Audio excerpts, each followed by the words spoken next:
Diaspora Connect UG, bringing you closer to home. My name is Mary Flavia Namulindo Akubula Mwana Kwestukira, and today we're broadcasting live from Los Angeles, California, Long Beach. Today is the 13th, right? Yes. Today onako radio tuliku nope conversion eyomulundi ogwokubiri ogwasoka twaita obulungi nnyo ogwokubiri tulano mu Los Angeles. Twafunya abaka bangi okuva e Uganda abazze okubaawo mu lukiiko luno oba okuleeta abamu gwe mudugabo ogusose ate abala babadde bajja bulijjo era nga sigwe mundi ogusose. Ne mbabaka abangi abazze mwe muli munnamawulire munnange yagasaka n'agasengeka n'agasengejja ate n'agabaweereza ku mpewo eza TV ez'enjawulo okumala ebbanga epanvu. Omukyalo oyo yakawangula luli yawangula ne bamubba tebamubba yangamba Flavia najja kale tujja kumanya byali bitya naddamu n'akoma ku mulundi gwo n'akuba omuntu akalulu flat omuntu n'agamba nti bamubba munnange for the first time court nesawo negamba nedda munnange olimba dake bali omwana watu yakuwangula akalulu. Ladies and gentlemen, nina Honorable Joyce Bagala. Hey, bakumba gwasoka saga kwogera ko bya history nze baba kuba ya kubanga sasa avinga anyway kati nze ebyema bigamba sebifaako ngenda nabigenda masa kulaba nange nsenza kusanga Flavia ndi bulungi oli bulungi ogamba oti banange onyirira amina nawe onyirira kuliko ekkubo owange twaliisembe ndikulikire ddala no munnange webale kutufisako eno gannange kangendeke California ndabe kubaaya ate bagamba ki ate abannamityana mbabuli benajje soka otubuzeeko abo nabona abalabe bali ku Diaspora Connect UG. Njaga babuzaako mwenna abali ku Diaspora Connect UG mwebale kubeerayo mwebale kulaba mwebale kugoberera kusinga byonna mwebale kukola naddala abakolera enkyukakyuka mu Uganda mukola kyamaanyi kubanga ogwo gwe mulimu omunene gwe tulina kati nga bannayuganda. Oli munnankyukakyuka ati tekikibuzo tokimbuuza mbuuza ekirala wakagiyingiramu mbuuza ekirala oli mu nkyukakyuka mbuuza ekirala ngamba giri emyaka egyasooka nze maze ebbanga ddene ng'oli munnankyukakyuka nnyo ate ekirungi nze okwawukanako n'abantu abalala nga nkyogera lunye era mwena mukimanyi nze nali sirimba maze ebbanga nga zisirimba kyenzikirizamu ngamba kyekyo ne bakama bange gye mbadde nkolera nga bakimanyi ekituufu yes ninga tolina kutyamu nti bagenda kungoba nga sitya kubanga nze manyi eddembe lyange buli muntu waddembe okukkiriza nga bw'ayagala waddembe okukkiriza mu ekyo as long as omulimu gwange ngukoze mu ngeri gye nina ogukolamu era nina obukakafu tewali muntu ayinza kugamba nti bwe nali nkyali nga mpracticinga amawulire nina omuntu yenna gwe nagamba nti kubanga ono wa FDC ngenda muwa ddakiika emu owa DP gye nasooka okubeera muwe essaawa namba oba kubanga ono wa NRM sijja kuminvitinga ku show nedda mulimu gwange nagukola professionally naye nga nzikiriza bulala nga ndi munnankyukakyuka ogutali musango. Webale kuweereza ggwanga lyattu Uganda. Amina nawe webale kuweereza Flavia. Webale kuseema. Bannamityana bagamba kiwasi Mityana egamba eti. Bannamityana balungi nnyo nalese bali batya balungi nakati ndi nabo kubanga technology bankubirako kasimu tubeera ku social media tubeera ku WhatsApp ne bambuzaako n'olwekyo gye bali balungi ddala. Kansuke nkuyozeyoza okuwangula omusango saakalulu omusango munange weebale nnyo kunsabira ate era tugenda kwebaza okwenjawulo tugenda mu service ey'okwebaza ngenda kusomeza abiri so bwenzirayo tuba tugenda mu kwebaza butereevu si n'omusango omusango okuwangula akalulu birungi byankoledde wajjanzije buli kimu kyonna buli kadde konna kwofuna Katonda omwebaza kubanga tulina okusomozebwa kungi naye you need to stop and say wano ntuseewo ntya struggle ngibaddemu ntya nayita mutya gaasi ebyo byonna Katonda nogaa nti mukama webale Ebeneza kati gwa mukuba na Uganda abandi bagamba nti kooti za Uganda zirina amazima kakati kooti za ekyo si gwosoose okukyogera nalaba ne Saba Minister Nabbanja nga yeewana okufa bufi era ngawoza ndi kubanga kati baagala nga yawangudde bamugamba kooti bali bonna abalanga tebawangula lwaki tokomparingira kubali abangi ennyo lwaki okomparingira ku musango ogumu ate ne kooti nazo zirimu bantu abantu basobola kufaanagana nga naffe bwe tuli nti abamu era osangayo abakyawagira NRM naye n'osangamu abantu abamanyi amazima nga bawagira enkyukakyuka ne kkooti nazo si za njawulo abalamuzi nabo bava mu bantu nga ffe waliwo abasobola okulaba amazima ne bagana naye kino kiyitiridde omuntu gwe basinze obululu buno bwonna omuntu nga mupoliisi omuntu nga minisita omuntu nga incumbent baagala yajjawo amaanyi ne ssente ate ezikosa security so saagala kubiyogerako nnyo kubanga nze am one of those people who want to really move on njaga kwebagaza Katonda nti no nawangula bemala okwangula njaga tukola emirimu era ne mukyala minisita njaga tukole naye kuba minisita wa byattaka ate Mityana naye ina ensonga z'ebyettaka therefore saagala nnyo okwogera ku biki ebyaliwo kubanga ebintu bino bikosa omutima bikosa psychology y'omuntu bwe tukidweringako ennyo osanga naye kiyinza omuaffectinga ne kimulemesa n'okukula byalina okukola n'olwekyo kiri kyaggwa tukyebaliza Katonda tuli mu feezi endala yakuweereza abantu ng'abiri tugenda kwebaza tumalize tutandika okukolera banna Mityana of course madde empeereza naye okuweereza nga bw'ozunga va mu kooti ddeeno ddeeri tekiri nga bw'oweereza ng'okkalidde nekulikayo munnange mu kooti amiina kubanga nayogeddeko ne honorable Namboze Teddy Wampigi nange abamu ba 216 ye n'agamba kooti sijja gigendamu olwa challenges agamba munnange si byangu akasente tolina bino bikoze expensive it is very challenging ate kiri very expensive kubanga nti ba pleader oboyina okubasasula ssente kubanga basoma ebitabo byabwe naye era mulimu costs endala mpitirivu kati ffe twasooka ntuwoleza Mubende ve Kampala Mubende komawo dayo bajulizi banoonye wandiika printing kino typing kiri so there is a lot of cost involved babatiisatiisa abamu ne babakweka nobakweka at some point yes at some point ne babakweka naye Katonda talyanguzi nze nzikiriza ekintu bwe kiba kikyo Joyce Bagala waliko munnamawulire agasaka ku parliament ng'oli munnamawulire ng'ofuna ssente nga mmekola ebiseera pastori nali sikola pastori nali nkola nga bansasula salary nali bwe nali nkola ku ssanyu I think baali bansasula $6,000 buli mwezi yes nengenda ku radio 1 basooka ne bansasula $9,900 mu something ne banyongeza nampa $1 million ne banyongeza ne bampa $1 million $2,000 ne banyongeza I think to $2 million ng'omukozi omulungi yes essanyu awuliraba kubanga radio 1 namalawo ebbanga ddene so wabeerawo changes so nemala nenvaawo nengenda ku NBS naye ku NBS nali awo sikyasaka awo nga tokyasaka ng'oli mu test nasakako for some time then nemaliriza nga awo nga ndi managing current affairs nga gwe munnamawulire ayeriku mu field amanyi munnamawulire ali mu parliament kati nsuubira nti nsobola okuyisaamu eddoboozi lyange oba bannamu eddoboozi lyabwe nerituuka eri munnamawulire wa Uganda nga tayambiddwa munnamawulire wa Uganda tayambiddwa kubanga bannamawulire ndooza tuli selfless nnyo nti tufa nnyo ku bizibu by'abantu abalala ne tutalowooza ku bizibu byaffe twagala nnyo abantu abalala ne twerabira okweyagala nga ffe tulwanirira nnyo abantu abalala naye ate ffe abantu batwerabira nnyo nga bannamawulire for instance bw'olaba abasomesa nga bagamba emisaala kamera zonna zivaayo rekoda zonna zivaayo mpapula peeni abasawo bagenda okwekalakaasa osanga abamawulire bajjudde buli muntu avaayo ng'alina challenge abamawulire bavaayo naye ate abamawulire bwe tutuukako ebizibu ebyo I don't know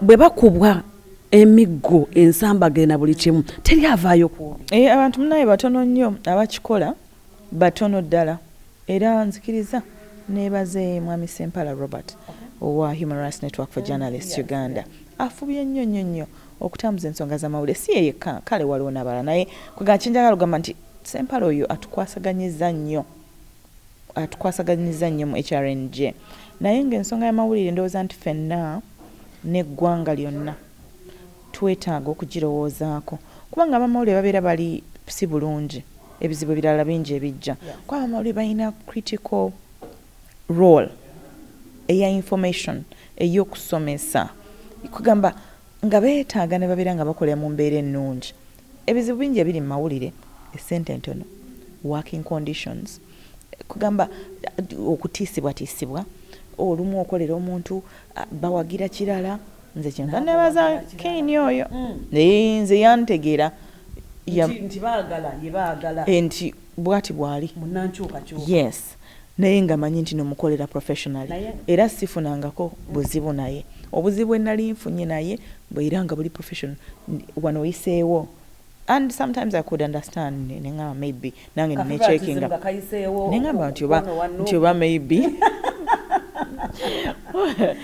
nti maybe oba mpise nga nange necheckingamu naye nga kwegamba mukama wange gwe nakola naye obulungi and I still relate with him very well for him to be able to understand and to have these kinds of employees ate si yenze nzekka waliwo n'abalala abakkiriza obulala waliwo abawagira NUP abali ku NBS eyo naye abaleka ne bakola so nze omuntu bw'ati I give it to him really naye ku nsonga ziri zongambye tulina kukwasa wamu recently nabadde mu dialogue era n'abamawulire waliwo nongoseza mu tteeka ey'ejja computer misuse honorable Nsereko yalireeta twatandise oddikolako ndikakiko ka ICT there's so many gaps in there era abamawulire basobola okugamba nabagambye nti you guys nze ndi omu n'abalala kale naye ffe tuli batono naye mwe muli bangi make your views known mujje mu kakiiko ne bwe twali mu kakiiko vice chair wange ne mugamba nti no stakeholders abasinga obungi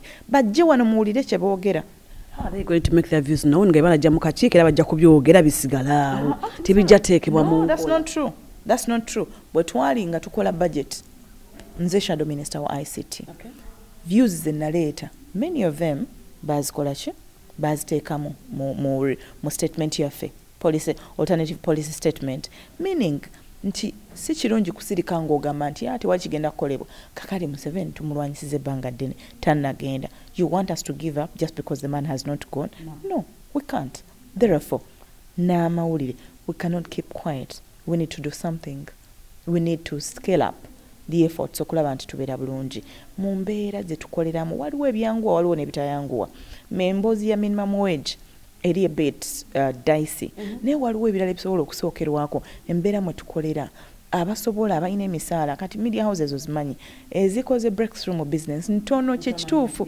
kubanga media market ya Uganda nayo si nnene nnyo ntono kati tosuubira buli media house kubanga ekola ki ekola yes kati ojja kulabaawo nga waliwo Next Media which owns NBS waliwo Vision Group waliwo Nation Media kati n'ennaku zino Salt ntono nnyo is breaking us through CBS esiwe zityo kati ogenda okwesanga nga media houses endala nnyingi nnyo because of cost of production cost of doing work nga nabo tebalina bebasasula ki bamawulire olumu kyekivaako n'ebizibu ebirala byowulira nti ate waliwo masquerade nti ate yasabye akasente nti ate biva ku underlying issues ziri naye nga tusobola okuzikolako the journey is not very easy but you can commit to walking it. Wow. Thank you so much, Honorable Joyce Bagala. I love the way you explain. Yay! Era nga muna mawulire omutendeke. Bana mawulire bano bawutulwa nnyo mu field. Bwe bawutulwa gadgets zaabwe omuli cameras, recorders, what have you. It's getting spoiled. I remember sometime back before I left Uganda, there's a guy bamuyita Joseph Setimba nali nkwala nekubukedde.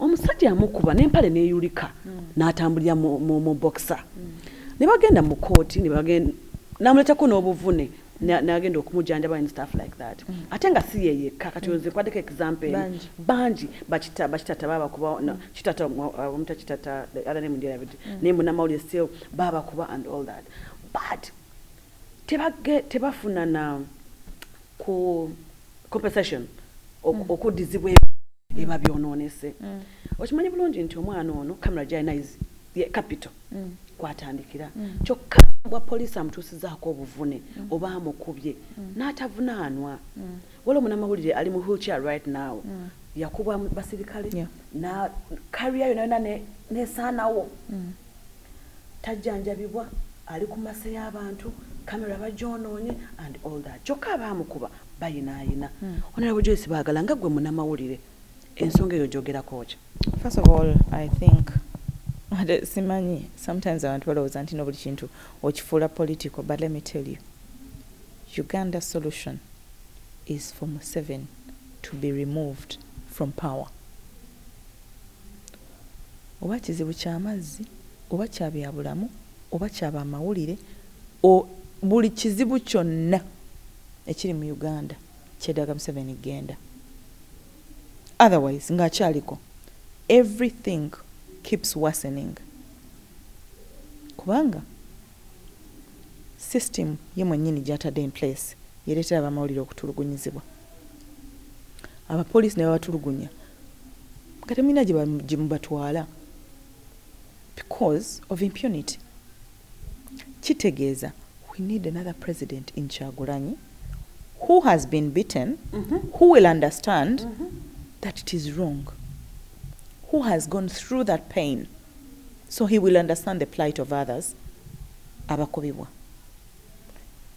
bannamawulire abakubibwa ekintu kye nnyinza okugamba nti beetaaga okufuna obwenkanya, naye obwenkanya generally mu Uganda kusaana nga Museveni agenze wakati era ngenda kugamba ebintu byebimu babatwale mu mbuga z'amateeka babatutteyo tebavunaaniddwa.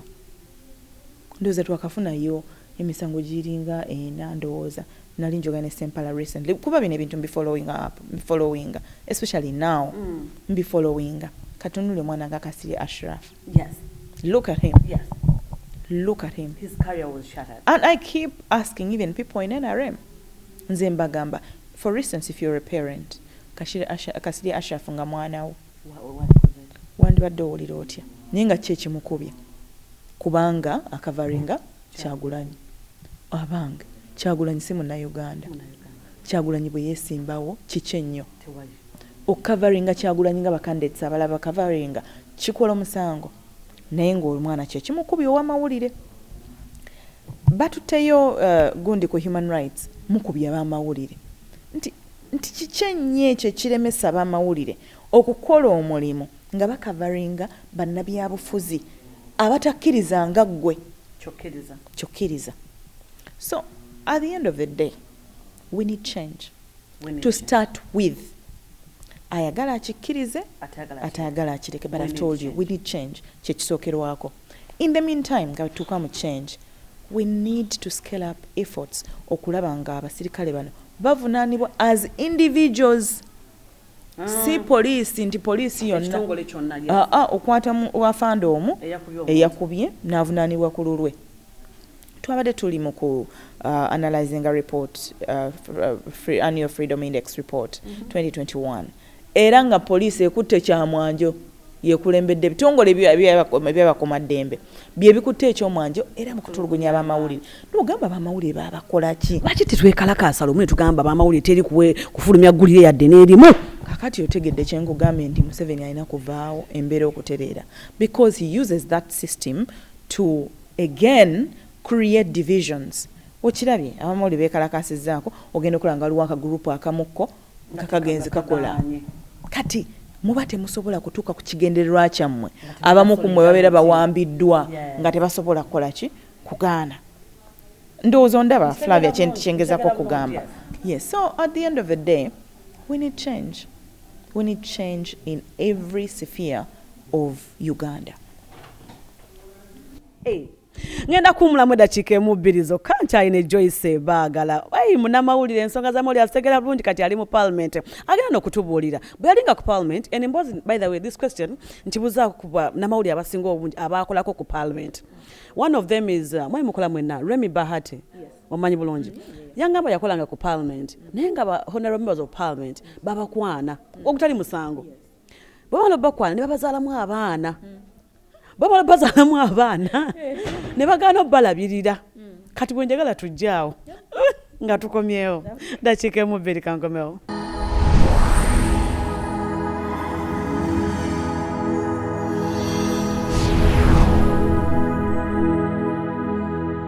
Ekibuuzo kyange nakirekedde honorable sooka otubuulire nammwe byalinga bwe bityo baabakwananga. But it's very obvious. It's Flavia. Simanyi n'ekyo ekibuuzo. I think it is very normal. Yeah, it is okay. In every society, ewali abaami n'abakyala, abasajja n'abakazi, it is normal okubeerawo okwana. All that is okay. Yes. My point here is kuzaala mu baana bano abaana ab'amawulire ne bagaana okubalabirira. Nze omanyi simanyi byakuwaayiriza. Simanyi kuwaayiriza. I cannot tell you of any member of parliament eyazaala mu w'amawulire n'atamufaako. Kubanga nze I am known nti singa wabeerayo omunnamawulire najja n'aŋŋamba nti omubaka parliament yamuzaddemu omwana n'atamulabirira. Nze nsobola omukolera buli ekyetaagisa okulaba nti amukola ki? Yeah, there is someone that I know, a politician, but I contacted a lawyer to help that journalist. At last nothing went on. Yes, but by that time that politician was not a member of parliament. Okay. Yeah. It is not just about members of parliament. It is about every man. You make a woman pregnant, you have to take responsibility. You have to take responsibility. It's not just about journalists. You know, sometimes ebintu bino tuba tubyogerako ne tubiteeka ku category emu. We lose the bigger picture. Female journalists have undergone sexual harassment because of so many reasons. Again, twazogeddeko. Okusasulwa, esente ntono, emirimu mizibu, and you know, someone ends up nga tolerating the sexual harassment kubanga talina kyakukola. A few of us have been lucky enough to be employed. I am one of those people who keep saying I am a very lucky human being. I am so lucky. I've never looked for a job. I've only looked for a job of a member of parliament because I campaigned in ensaba abantu be Mityana bampa omulimu ogwo. Before that, I had never looked for a job. And it's a good thing. It's such a blessing. I don't take it for granted. However, there's so many people who look for jobs and they end up tolerating a lot of things. Naye, nze kyensinga okuwa abantu amagezi, si kirungi to tolerate everything. You need to make a very tough decision. Kubanga bukkiriza for someone to take advantage of you. Abaka parliament banji. Okay, kati no parliament ilimu abavubuka banji. But previously, baali banji nga bakulu, most of them are married. So you're not even sure where the relationship is going. So you need to think about that. This person, is he willing to take care of you? Are you sure that's what you want? Is that the kind of relationship that you want for someone who is already committed somewhere else? Are you okay with it? Because I am a liberal person. If you're okay with it, well, it is up to you. But if you're not okay with it, sit back. Try to think, where are you in this whole picture? Yes. So it's not just about members of parliament, it's about men generally, in the workplace, You've talked about the female journalists taking in sexual harassment. How about the male? Ngaba tulugunya abana abalenze. Naye omanyi oli mutuufu Flavia, boy child ono neglectinga nnyo, but it is actually true. I have had stories. I've had stories of female journalists being harassed by female bosses. I have had. No. Leave alone the male bosses and the female journalists. But how about this boy child Namawulide? Nga the female MPs. Not MPs. I don't know, Flavia. I don't know about whether that. MPs or bosses, female bosses. Yeah. Taking advantage of that's them. what I was talking about. I've had it. I have had it. Kati boy child ona akozati ayi. It is the same thing. Tewali what difference. Sexual harassment, whether against a male or female, is the same thing. It is a bad thing. It is actually criminal. It should be condemned, and people should protect themselves. Those who are courageous enough should report. You know, it's very, very funny. when you go to report a case of sexual harassment. Simwangu kwakuwangula. Naddala ng'oli muntu mukulu. Abantu abamu bayinza okugamba nti kakati ye naye kakati yabadde akimayo ki. You know, people ask so many questions because they don't understand. Lindako. Chiri wanga walone MP waba sexual harassment. Anti kati kyenkugambye nti omuntu ali courageous kirungi n'oloopa.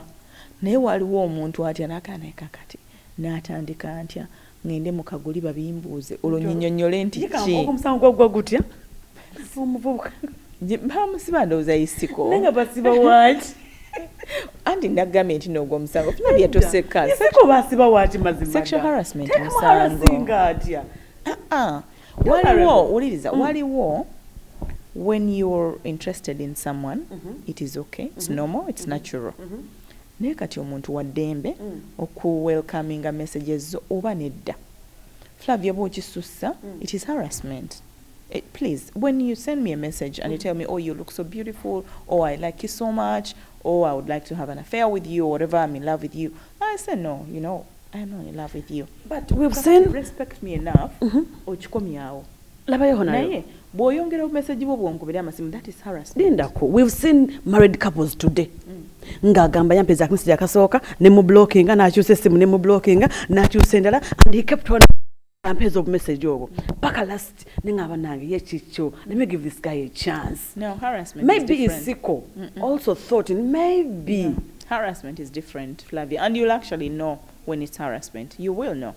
I know that, Flavia, you have been on TV and you know the people who have acted like they are really stalking you. The people who send you messages, you know it. Oh, I really love how you read news. I really love how you present. I love your voice. I love this. And it's just a compliment, an innocent compliment. I keep getting them. But there are those messages that are beyond. Either I will block you, or I will call you and explain to you that I feel offended. And if you don't take it in? Exactly. For people who are responsible, who are respectful, when you let them know that you're offended, they'll stop it. For those who are harassing, they may not stop. So then you pick the courage to report. Honorable kati gwe ba harassing. Hey, gwensagisa. Osobola ogendayo? Inze. Can you do it? Why not? And then you can't. Why not? You can't. Tolimba, you Flavia, can't. You can't. You cannot harass me. Hey. I'm telling you. Oh my goodness. Hey. Honorable. Ngatunyuma kuno nakuli. So kompe ku sente. So kompe ku sente. Ebisigadde kabijire. Nenda kuwa. Ogera kumpa. Ngamba kuzo million yana zenjogerako. What? What's that? You didn't get the money. The 40 million that the speaker gave out. You know, let me tell you. And it's very unfortunate. Very, very unfortunate. Nga we nagambye. The siwairiza. Tolihimba. Sirimba. So get First of all, I didn't get that money. I didn't receive any call. But also, let me tell you this. As a real person, as someone who is real, it would be very embarrassing if I received that money as the shadow minister for anti-corruption. It would be very disastrous. Very. Especially for me. Let me also add that I cannot speak for anyone that they received that money. Or they did not. Or they did not. Yes. It is so wrong for you to make an allegation when you're not sure. Yes. For you, Flavia, who has been in the media for long, you know they've said things about you that are untrue. Yes. You know you can take a picture with someone and you know you take the picture like now, after like a year or two, a story will move around how that person was actually your husband. Yes. And you actually have a child with that person when you have never nothing. But the story is there. So me, I'm very careful to not make allegations. But when that rumor started, my party president called a meeting. I didn't attend the first meeting, but members attended the meeting. So in that meeting, there are members who actually said in the meeting that they had received money. So the president guided them and told them what our values are. We have zero tolerance to corruption. That's what we keep talking about. The NRM, we can't be the same. So he told them what to do. So as a follow-up, the leader of the opposition held another meeting, a caucus meeting, and in that meeting, the members who said, no, you see, we didn't know. We thought the gratuity is what they meant. Indeed, we got gratuity money, 40 million. So it's funny, whoever, if they actually gave the money, how tactical they are to give a bribe, I don't know, a bribe or whatever, of 40 million, around the same time when members are receiving their gratuity, which is 40 million. 40 million. Do you see the psychology there? Oh, they were giving out gratuity of 40 million. Yeah, because the member of parliament is supposed to get that money. Even at local government, they get that money. And at the same time, there was a route endala ejeriwo eya million endala ana corruption. Kati ekyo nkugamba nti ezo rumors wezajja, and why I'm saying rumors, because personally I do not know. Oba zinza gratuity ziba perceiving of nti za corruption in one way or the other. Ekyo kye nkugamba nti ebintu bingi ebisobola okubeerawo. Kino kye tulimu ye politics. Ebintu bingi ebisobola okubeerawo. Nkugambye twafuna ssente zaffe eza gratuity. Million ameka? Around the same time, that is when that rumor came. Nti waliwo abantu abafuna million meka? Nze natuuka ne time ne ngamba nti bano bagayi tebabeera nga beewa ssente ne baagala okwonoona erinnya lya Nuupu. Nti abaka ba Nuupu nabo bafunye eki? Baalidde. But it was very confusing kubanga waliwo ababaka abakola ki? Abayogera nti bazifunye. Oba bano ababaka naye tebategeera nti twas gratuity. I don't know kubanga this is what happened. Bwe bamala okwogera ate bo bennyini ne babyegaana. Kakati ekyongera okukonfusinga ng'ate bamaze okubyegaana ate omu ku bo ate yakomyewo neyekyusa omulundi ogwokumeka? Ogwokusatu n'azikomyawo. Kakati gw'otwala kiri luddawa? Kati nze mundesaawo mu banka tisina kye mmanyi.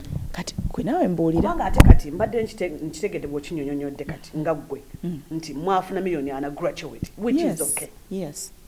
Kati again obakitegeeza bano abafuna gratuity ana nezina endala ana gyekinaana. Yes, oli bw'abanga yakola ki? Nga yazifuna. And after some time somebody comes out with 40 million cash nti nzizaayo. Weebuuza n'ogamba nti omuntu ono y'omu yagamba afunye. Omuntu omu n'agamba nti nedda bannaye munsaasire n'abadde sibimanyi nze engeri gye ndi mupya gratuity wange gwe nalowoozeza gwe badde boogerako. Ne wayitawo emyezi 2. The same person najja n'agamba nti nedda essente zeezo. Omwana Kenzo neka. That's why nze kye ndowooza nti first of all members of parliament are as human as other members of society. Yes. Muyina okutusabirako naffe tulina okwesabirako, tulina n'okubeera abagumu. Olutalo okubuka enuzi ku corruption tuli very complicated kubanga n'abasinga okubeera abakenuzi, let me tell you, they will create situations. Olaba abantu era baga gundi yalya beera ngamba naye bana bagamba nti no gundi yalya bo baali luddawa baali side kyawo ngo gundi yalya oli baamuwanga bo baliwa basayininga oba nabo basharinga. You know that talk eyo talk njewunya nnyo. When I hear people saying yo gundi yalya yaki bagamba genda mu state house abadde Gomez abasajja kati neŋŋamba mu state house gwategedde nti Flavia agenze mu state house obeera luddawa? Oli mukuumi wa state house nti nedda, oba oli state house comptroller nti nedda, mu state house gyokola oli wa SFC nedda, eyagenze mu state house gwamutegedde otya? In fact, let me tell you, nze abantu abasinga okugamba bannaabwe nti nno balidde ntandika okwekengera kubanga assuming nti oli gwe wa meetings eyagambye mwemboozi ne oli ejjirawa oli akulumirirwako atya okugamba nti ono ye twamuliisizza olwo aba akulumirirwa nti akuwa ripooti. So we need to think. Bannayuganda, we need to think. Ate waliwo n'ekintu ze kinjagala abantu bayige. Oli alidde kankubuulire Namulinda ne bubeera nga yeggwe nga wasasudde omusajja kaŋŋambe plamba kukolera omulimu. Tayinza kulya ssente zo n'atakukolera n'omuleka ayine nti kakati omuntu bamuwadde ssente alidde naye bw'ayongera okukolokota bw'ayongera okuvuma bw'ayongera nti bo baziriira basiru. We take some time ate President Mao tewamulabye nga yatukolokota era bwe akaseera katuuse otyo oyogedde ensonga nze ekyo kye mba njagala omuntu omulinde. Until then it is wrong to assume. So all this time we abadde atukubira twali baddeawo nga tugamba maybe he's just doing it for this, maybe he's... Era waliwo n'abaamuwa obudde. Nze gye nali mu dippi naye wali mpuliddeko nga mwogerako n'abalala bangi benavaayo nabo wabawulira nga bamwogerako naye bwe yavuddeyo abamu ne babeera vindicated because sometimes abantu ayinza gamba nti gundi ye mubi ono ye mulungi but time ega kumbe all along ono ye otegedde sometimes it only takes time tells. Onyonyola ensonga. I'm telling you. No. Like seriously, for real, onyonyola ensonga nagitegera bulungi nnyo. Now I know that 40 million talk, the room and all that. At least now I know. But before I was like, abaka bano banabeera batya nga n'abaffe bwenyini bwe bali. I'm not saying people didn't get the money, but I can't say people got the money because you didn't get exactly. What was and because I do not even know. Omanyi kibi nnyo okwogera ekintu kyotalinaako mutwe naye nze kyemmanyi nkyogera nenkibeerako kasita mmanya nti nkimanyi kituufu naye bwemba sikimanyi nkireka. Ekinyambye okubeera mu media kinyambye nnyo. Naye Flavia manyi nti ebyo bimanyi. There are many stories they will say about you. Ng'ate olaba story ddala ekwatagana olaba ng'ekwatagana eventually ogenda okulaba nga tekola ki. You might find probably nga people who got money nga balinga nga bataano taga nti bonna ekibiina bazifune bagala okututattana nyine. You might find nga tewali na muntu n'ogwe yakola ki yazifuna. So ebyo byonna byetaaga kukola ki naye omuntu wa wansi galawa omuntu wansi ono omuleseewa ku kaseera kano nga sabuuni asinga ebbaafu ebbeeyi ng'awulira nti ba MP bafunye miliyoni 4 ba MP beewongeza omusaala amafuta lita yagenda mu mutwalo omuntu wa wansi omuntu wa wansi musaasira nnyo because they take in a lot of things ate bawagira nnyo ate baagala nnyo enkyukakyuka ate batwesiga nnyo nga bakulembeze. So sometimes kinkwasa nnyo ennaku kubanga abantu baffe abeeraawo kati era nga bwe twali mu kalulu nga bafiirawo nze nasanga nga bakyala bakadde n'ebifaananyi bya Bobi Wine ne baŋŋamba nti katukuwe ssente waakiri tubigule nga mukadde bw'ati nga bw'olaba ennyumba mwasula naye ng'ayagala agule ekifaananyi kya Bobi Wine ng'ayagala kigule. Kati omuntu oyo omusaasira ekintu kyawulira ku mutima bw'awulira nti abaka baabawadde ssente. It's very sad. Naye nga bwe nkugambye nze waliwo ebintu bingi okugamba. The reality is what do you do when you're not sure?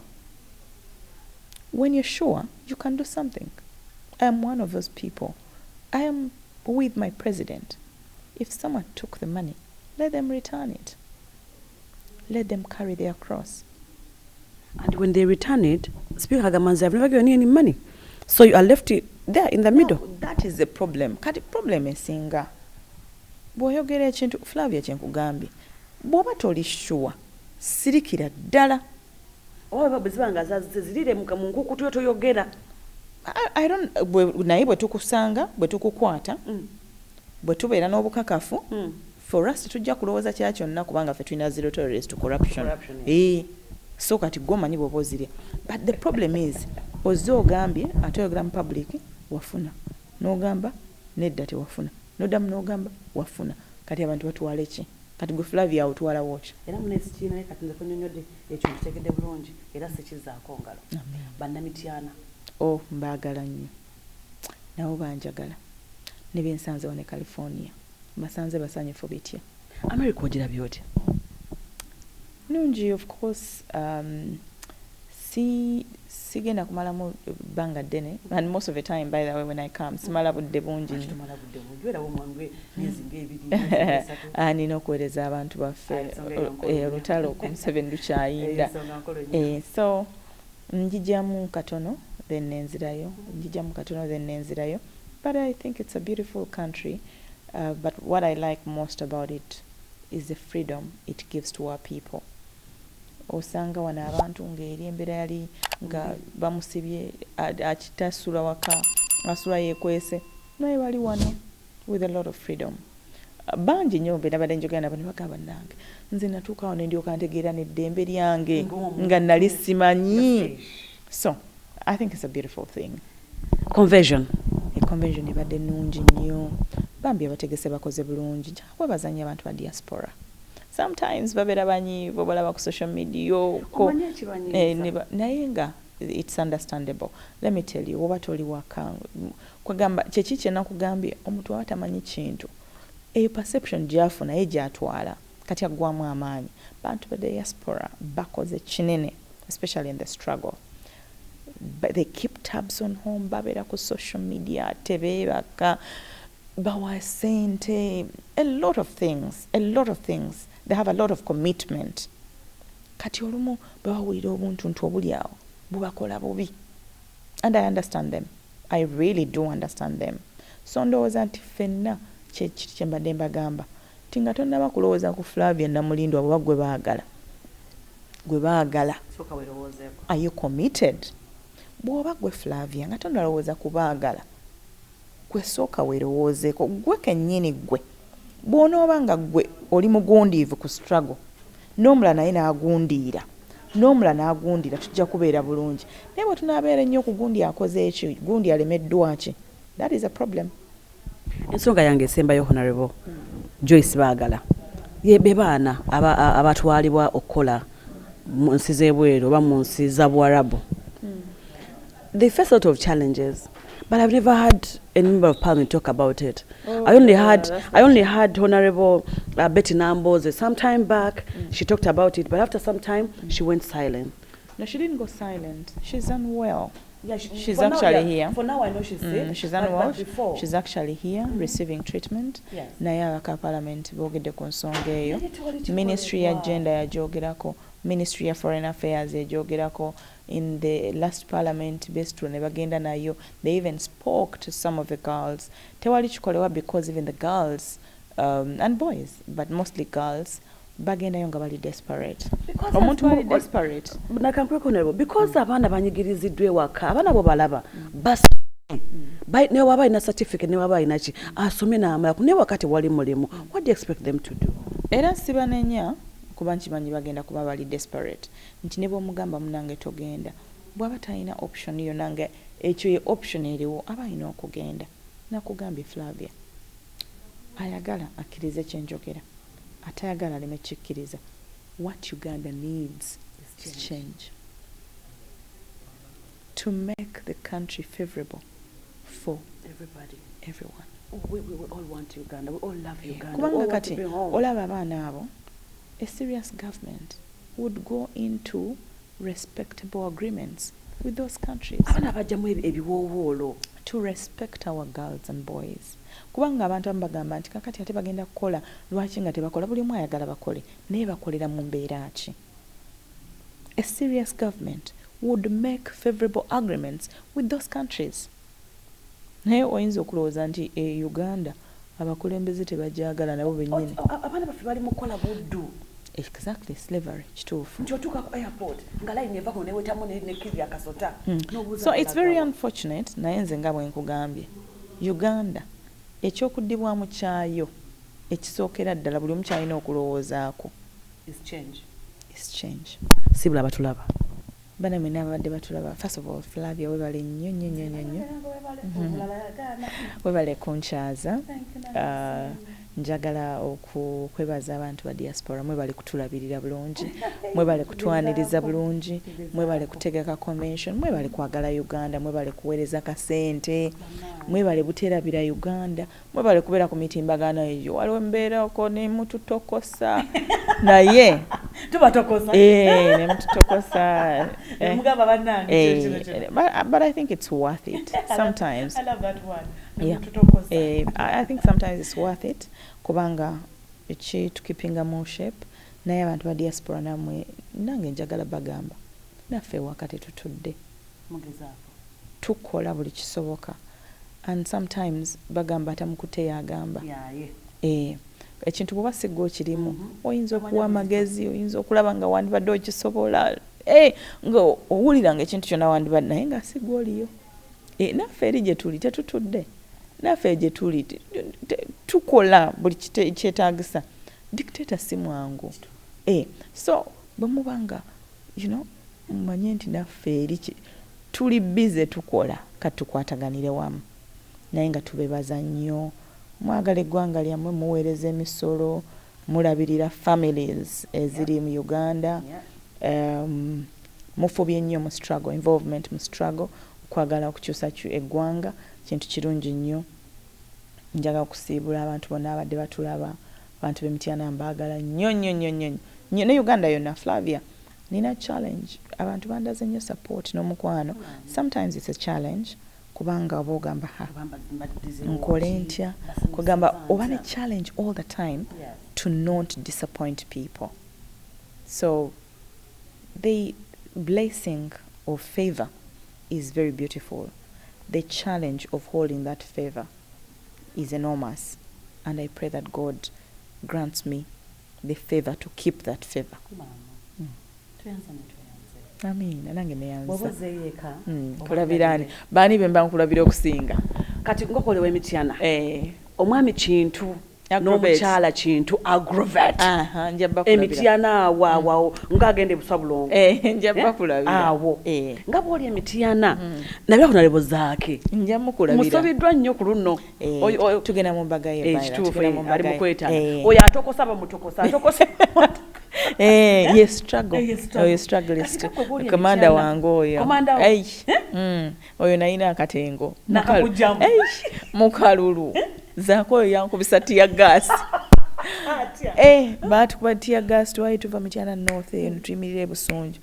Abasajja baatukuba tear gas kuva Busunju paka Sekanyonyi non-stop. Netugenda okutuukawo Sekanyonyi waliwo military barracks. Abantu bajjanga bagenda kubatta baanamwe bagenda kubatta Zaake nangamba tugende. Nali mugamba Zaake nkubulire. Lwaki sikuleka jangu tugende. Dan aliokalete Dan driver aliokalete mnanga lero luno nayo kuba ko lusadda mukutya bagamba yakomala baatukubatia gas nali manja kufa ko lunako. Yeah, but I think it's a beautiful thing also. Honorable Zaake Mondabire enda mukulabira mulala muchala Bridget nainja mulaba omulala ni ono bokalanga Luchamuzi ono mudabira lwakinedda ono mulaba ono mugamba otya nyamuga anti Flavia kutumidde nnyo gwe n'omukyala toyono bonna nino balaba ate buli omu onalaba Nyanzi omumanyi Nyanzi yaliyo omanyi taata wange naye ate toyonoona bintu kituufu taata wange naye omubaka yekalwanga no it is okay tusobola mutumirako kale obubaka njabbutu ndowooza natuukayo butuuse waka kati bw'ona otuuka Emityana waba ekikuba ekigenda ekiggwa kitongo omanyi yeeyo ekiggwa twaziiseeyo maama wange bamuziika awo ekiggwa era we bwatuziika naye kojja wange muzibe era mugamba nti yaliwo yenna kojja muzibe wali awo ekitongo awo ndabika nabadde naye muzibe twabadde tuva kuziika musajja wa Kabaka Saabawaali oyo kojja wange omu yeka gwensigaza bweti era omugamba nti omuwala akutumidde nnyo walabe nti nange onkiikirira nkukiikirira nawe nkukiikirira bulungi ndowooza nanswaza era nsanyuse nga wali ku katuuti ne ngamba oyo wange amiina newonalebo bandi njaba menya naye nga omwami mundabire kale nja mukulabira omwami mundabire nja mukulabira nakikugamba dde ekyo Flavia nti ekimu ku bintu ebikuyamba okubeera n'emirembe ng'oli mu public life olina okutoolako ku bintu byonna kiriwa kyomaking public. Everything about you cannot be public. You can't work in the public, your family is in the public, your children are in the public, your life is in the public, you're going olina okubaako ne bwewesigaliza kikuwa emirembe kubanga buli kimu bwe kibeera mu public ogenda n'olaba kakati ebizibu abantu bafuna okusomozebwa kungi mu relationships kakati Flavia ne bategeera nti oyo ye mwami we oli ajja mulengera ng'atudde n'omuntu tategedde oba mami we oba muganda we baani bagambe nti uno tumulabye omutwe omukulu kakati mu kifo ky'okuyitamu ebyo it is good n'omujja mu public n'obeere waka n'omwami wo n'abaana gwe n'okola mu public kibawa nnyo emirembe ate naye kimwongera amaanyi to support you kiyinza omulema okusupportinga nga buli omu amumanyi but of course abamumanyi babeera bamumanyi family friends kati gwe toyinza mutumira bobanga exactly okay tuyanze manya kubuza ekibuzo kisemene kankireke munna kagereke olaba kati mbaba kimwe kankikubuza kubuza nti how do you feel being a member of parliament ate ng'oli mukyala ewaka oddayo otya omanaging otya amaka ate n'emirimu gya constituency ate eno abaana eno mama school fees ate kino it's a bit challenging naye nze ndi lucky before I went to parliament I was in public life so already nali mu public life difference eri nti kati akasente omusaala gweyongerako okusinga gwe nali nfuna ku TV naye omukyala yena olina okukimanya nti newe ofuna nyingi osigala nga yegwe omukyala awo njagala kwebaza Honorable Nambooze we nali nakayitamu yampita and we had a long discussion nangamba n'okuŋŋamba nti ate kakati omwami luli abadde akusinga okufuna sente kati oyinza okuba nga omusingako omuwaako ku sente zo naye ng'okikola anti wulira okuwa oyinza obutakwata cash wulidde akwata cash naye n'ogamba nti eno ensonga ngenda kugimala oba tomuwadde kati oba tomuwadde oba oyambye baana bo oba omuwadde kubanga bw'aba yabadde nga azisasula n'ogamba leero kanze mba nsasula oba okoze aba tomuwadde oba oyambye baana bo okwateyo obukadde nga 5 ati leero kano genda sobola omuwa naye si wa nyingi ezisukata sikulimba even before nga ntono muweerezayo ku airtime mobe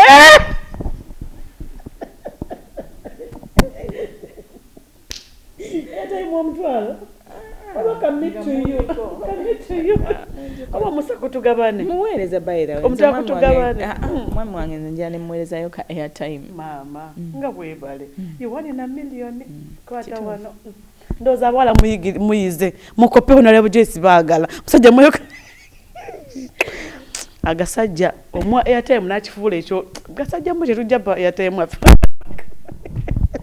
but anyway what omalaga but anyway it is what it is muweeyo ko once in a while babanga naye akuwa batakuwa tomuwa beera nakasente teba yakikazi Honorable nze yange yakikazi mubeere bulungi mbagala nnyo mu subscribing mu liking mu commenting bwekyo tabisa ate nkyakwe kyabaka balaba nyini ddala bye bye